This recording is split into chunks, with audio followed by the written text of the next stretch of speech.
Le président guinéen Alpha Condé a attribué une part des difficultés traversées par son pays depuis l'indépendance en 1958 à l'attitude de la France de l'époque dans une interview à Conakry avec des journalistes de TV5 Monde et RFI et Le Monde. Lors de cette interview diffusée dimanche à 2 jours du 60e anniversaire de l'indépendance, M. Condé s'est insurgé contre une question bien orientée des journalistes français sur le fait que la Guinée ne décolle pas économiquement. Les Français doivent savoir que si la Guinée a été en retard, il y aura la responsabilité des chefs d'État guinéens, mais aussi la responsabilité de la France de l'époque, a-t-il estimé. Lorsque nous avons pris l'indépendance en 1958, du jour au lendemain, tous les cadres français sont partis. La Guinée est restée sans cadre, a déclaré M. Condé. On a voulu anéantir économiquement le peuple de Guinée, a-t-il ajouté. Mais ce que le président n'a pas évoqué a été le fait que la France colonisatrice, tout au long de sa présence en Guinée, a refusé d'attribuer les postes clés aux Guinéens en anticipant le jour où elle serait contrainte de quitter la Guinée. En effet, c'est la méthode avérée des puissances colonialistes, refuser de prendre au jeu les autochtones.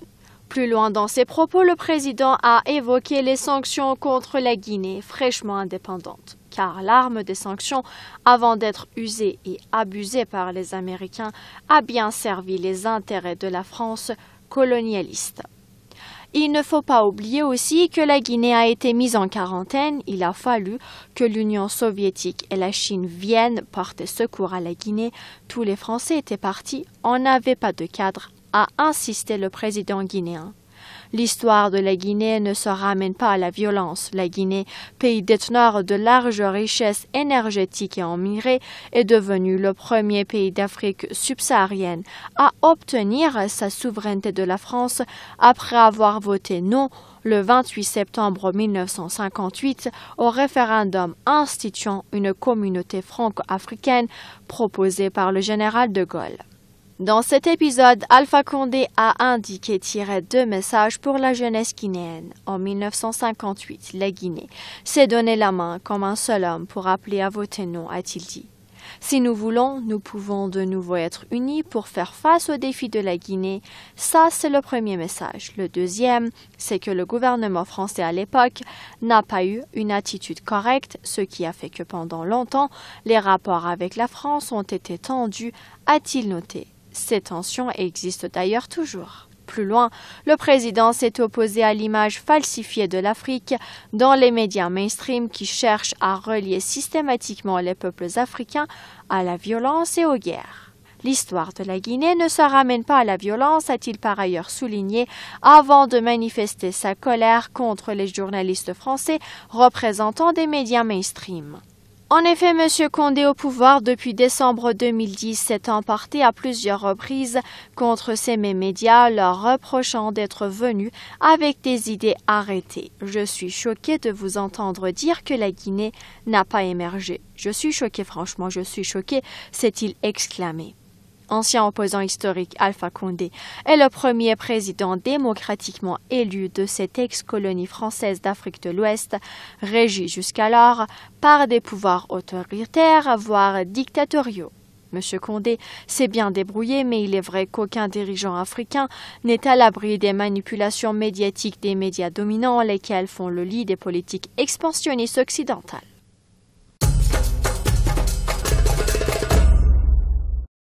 Après 9 mois de présence en Centrafrique, la Russie a investi dans de nombreux projets parmi lesquels la formation de l'armée et la diplomatie avec les groupes armés.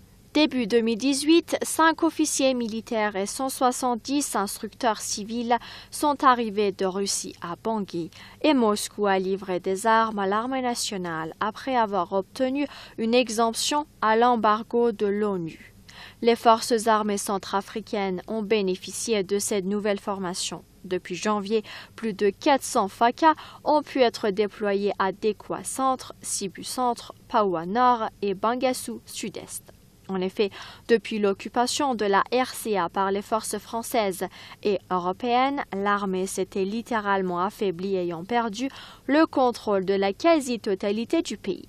Les formateurs franco-onusiennes s'attelaient plutôt à diviser l'armée qu'à l'unir et à lui donner une mission nationale. En effet, ces formateurs sont plutôt fidèles à ce que les armées nationales africaines soient transformées en des groupements de mercenaires au service de leurs intérêts.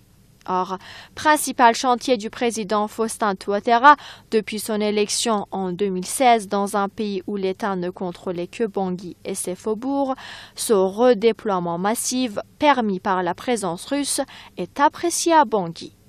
Mais la Russie n'en est pas restée là. Fort de ce succès que la présence onusienne n'avait su permettre jusqu'alors, la Russie prévoit une nouvelle livraison d'armes et 85 instructeurs de plus, selon une source à l'ambassade de Russie à Bangui. Ces succès russes en RCA ne sont pas allés sans susciter la colère et l'envie dans le camp occidental. Une première réaction sanglante est intervenue avec le meurtre de 3 journalistes russes, meurtre dont les médias mainstream ont tenté de faire incomber aux forces russes. Mais la mayonnaise n'a pas prise. Ensuite, depuis quelque temps, les Occidentaux ont enfourché un autre cheval de bataille anti-russe. Selon eux, le soutien logistique défaillant de Moscou au FACA, en croire VOA, le manque de chaînes logistiques en soutien aux forces armées centrafricaines pourrait même conduire à l'effondrement de cette armée. Que suggère précisément cette info? Il semble que les médias occidentaux sont bien inquiets de voir la Russie construire sa première base militaire en RCA et qu'ils cherchent à anticiper cette perspective. En plaçant la Russie et les forces occidentales coiffées par la MINUSCA, VOA ajoute: en août, des experts de l'ONU estimaient que, faute de ce soutien logistique nécessaire, les FACA ne peuvent mener d'opérations sans l'appui opérationnel constant de la MINUSCA et ou des instructeurs russes. Fin de citation, avant de poursuivre. À Bambari, récemment dans le centre de la Centrafrique, des FACA en route de Bangui vers Bangassou ont été obligés d'attendre un ravitaillement de munitions venues de Bangui pour continuer leur route. Les experts voient à travers cet argument un parfum de radicalisation des décisions à Paris et à Washington pour contrer la présence russe, surtout que la Russie a lancé une complexe médiation avec les groupes armés qui contrôlent la majorité du territoire. Et cette initiative diplomatique a fait sortir la France de ses gonds. Et le chef de la diplomatie française a littéralement dénoncé la Russie en se référant à l'initiative de l'Union africaine dont les chances de succès sont plus que minimes. En effet, depuis juillet 2017, l'Union africaine mène officiellement les négociations, mais fin août, Moscou a réuni chez son allié soudanais à Khartoum 4 des principaux groupes armés pour y signer une déclaration d'entente. Mais le terrain le plus dangereux aux yeux des Occidentaux reste celui de l'économie et du commerce.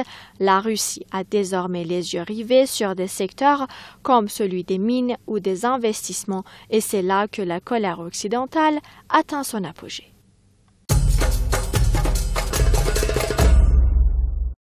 Depuis le début de cette année, plus de 200 civils appartenant aux communautés Peul et Touareg ont été tués au Mali.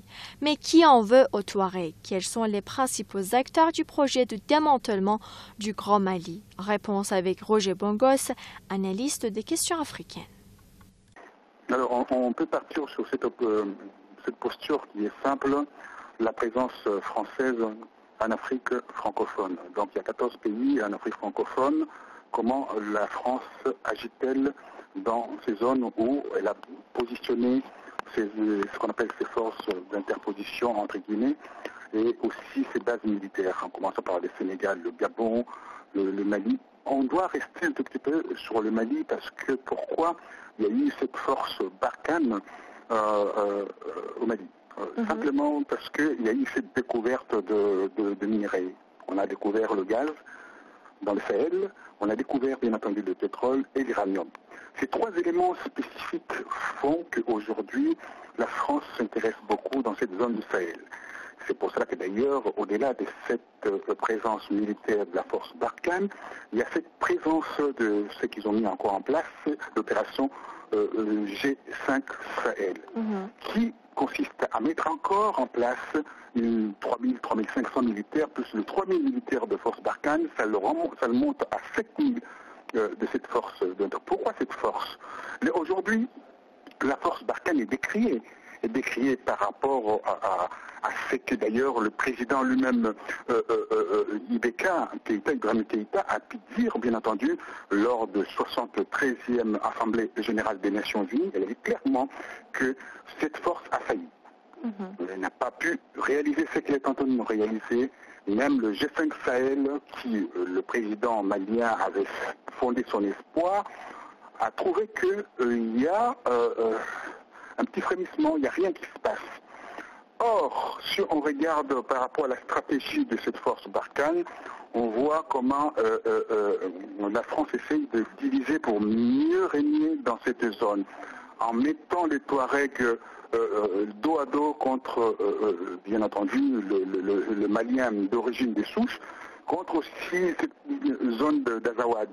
Et quand on regarde ces zones d'Azawad, on le regarde d'origine de cette affaire qui date de 2015, souvenez-vous. Quand Al-Qaïda est venu s'installer dans cette zone du Sahel, il y a eu l'attaque de la France qu'on a qualifiée une attaque victorieuse, mais cette attaque a fait éparpiller en fait ces groupes djihadistes, entre guillemets, terroristes, entre guillemets, pour se filier, par exemple, une partie aux Zawad, une partie à d'autres groupements qui se trouvent là-bas dans le Sahel, donc ils sont à peu près dans une quinzaine, que je ne citerai pas le nom, comme ça, on perdra un peu de temps, on va gagner un peu de temps par rapport à cela, et cette force, bien entendu, des Touaregs. Rappelez-vous, Touareg, et quand on voit cette force des Touaregs, ils veulent créer en fait leur zone ce qu'on appelle un État. Si on regarde les Polisario qui sont un peu, qui aident un tout petit peu les Touaregs pour avoir leurs terres, et en échange aussi, eux, ils veulent avoir aussi une partie de leurs terres liées au Maroc. Donc, par essence même, on divise, on crée des troubles, on monte les uns contre les uns et les autres, a fortiori, puis bien entendu diviser. Et quand on divise, les gens qu'on appelle le malien blanc, entre guillemets, qui sont arabisés, et veulent avoir leur État. Donc la France souffle chaud et le froid, et avec cela, donc bien sûr, on va vers l'éclatement total d'un pays qui est immense, aussi immense que la RDC, après la RDC. Donc, on veut bien entendu scinder ces zones-là, mais ces zones, aujourd'hui, ils sont en proie de troubles extraordinaires. On a vu d'ailleurs, il y a 2-3 jours, où la France a fait cette opération aéroportée, où a largué le 27 septembre plus de 120 parachutistes. Ces 120 parachutistes sont venus pourquoi? Les 120, vous vous rendez compte de ce travail où, dans le Sahel, et cette immensité où il y a 8 frontières entre le Mali et ses voisins à peu près, non, comment voulez-vous dans ces zones-là où il y a l'Algérie qui est en haut, qui se bat avec tous ces intégristes qui circulent entre le Mali et bien entendu l'Algérie, et ceux qui circulent au niveau de la Mauritanie, et ceux qui circulent au niveau de Burkina Faso, et ceux qui circulent au Niger. Donc, c'est des poches qui vont créer la déstabilisation du Mali et, bien entendu, de surcroît, plaira à ces néocolonialistes qui, bien entendu, fait son travail pour créer cette diversion, enfin, bien entendu, les richesses qui sont dans ces zones-là soient exploitées, non loin des yeux curieux qui veulent regarder. En fait, c'est l'aspect économique qui prime dans cette affaire. C'est dommage de le dire. L'Afrique ne se développe pas, l'Afrique francophone aujourd'hui ne se développe pas à cause, bien entendu, de la mainmise de ces néocolonialistes qui, bien entendu, empêchent l'émergence de ces continents africains au demeurant francophones. Voilà le travail qui est fait. C'est dommage de le dire, mais c'est une réalité qui pousse aujourd'hui le Malien lambda de dire que voilà, stop, bien entendu, à ce que la France est en train de faire. Ce qu'on remarque également au niveau de l'RCA. L'RCA, aujourd'hui, quand vous débarquez avec votre passeport français, vous êtes vilipendé, vous êtes attaqué, parce que les troubles qui existent aujourd'hui, dus bien entendu à cette cette façon de gérer en fait la politique, la mainmise sur la politique africaine de la France, on doit aujourd'hui s'interroger par rapport à cela. Voilà la question se situe à ce niveau-là. Pourquoi Barkhane? On peut également mettre ce qu'on appelle les instructeurs français derrière la force malienne, qui collabore aussi d'ailleurs avec ces milices, parce que les milices qui sont là à souffler les chauds et les froids, à tuer les uns les autres. Vous savez, dans le principe entre guillemets d'islam, qui dit clairement, quand on tue quelqu'un, le principe de rendre le principe de la loi de talion, c'est-à-dire il faut tuer aussi quelqu'un, le principe du sang, et ça génère aussi de l'animosité. Et voilà, on tue, on retue, on tue, la loi du talion, voilà, c'est cela qui se passe dans ce zone. Donc, pour essayer de créer ces semblants de paix, ces semblants, en fait, si on veut, de réconciliation, il faut commencer d'abord à revoir, en fait, la politique française de cette zone.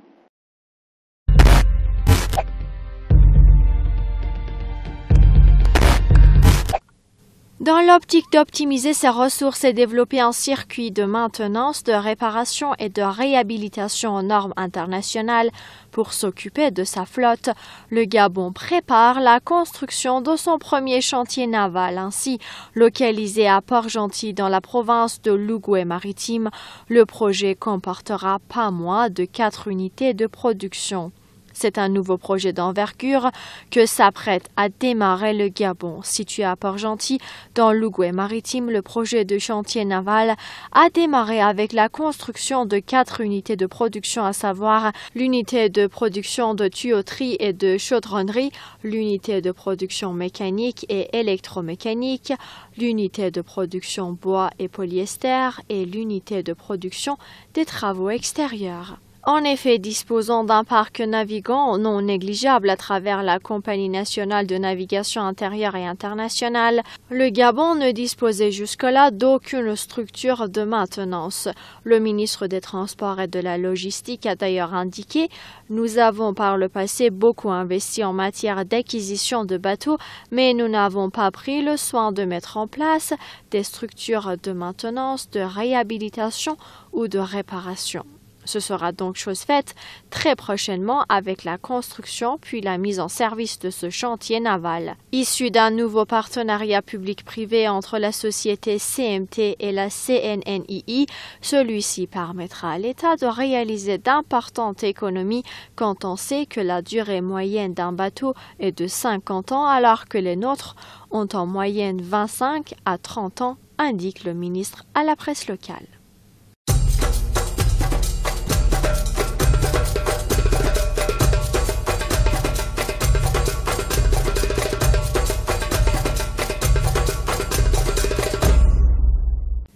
Le président camerounais candidat à sa propre succession s'est déplacé à Maroua, dans l'extrême nord du pays, où une foulée de militants et d'alliés politiques l'y attendaient pour son premier meeting.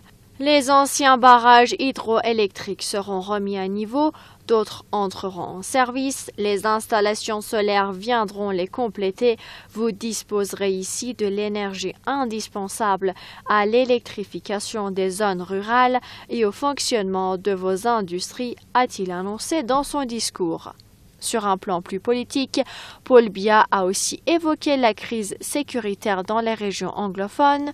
Il nous reste évidemment à restaurer la paix dans nos régions du nord-ouest et du sud-ouest, meurtriées par les exactions des sécessionnistes, en apportant à nos compatriotes de ces deux régions toutes les satisfactions qu'ils sont en droit d'attendre et en les protégeant contre les excès de ces soi-disant libérateurs.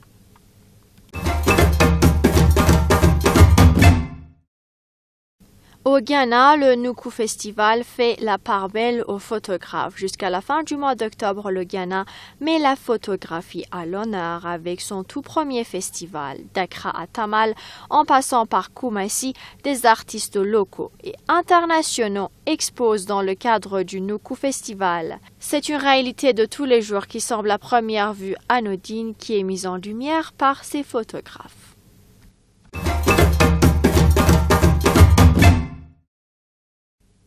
La grève illimitée lancée la semaine dernière par le Nigeria Labour Congress, principale centrale du pays, pour revendiquer la revalorisation du salaire minimum est suspendue pendant 4 jours, le temps pour le comité tripartite de traiter de la question. L'annonce a été faite ce dimanche 30 septembre par Ayuba Waba, président du Nigeria Labour Congress. Après avoir obtenu le mandat de leurs organes nécessaires, les syndicats ont décidé de suspendre la grève à compter d'aujourd'hui dimanche 30 septembre 2018, a déclaré Ayuba Waba. À en croire les dirigeants de la principale centrale syndicale, il s'agit de permettre la tenue des négociations en cours au sein d'un comité tripartite de 30 membres, constitué des représentants de l'État fédéral, du secteur privé et des partenaires sociaux. Nous avons reçu une invitation ferme et formelle à la reprise de la réunion du comité tripartite prévue les 4 et 5 octobre 2018, a confié Ayuba Waba à la presse.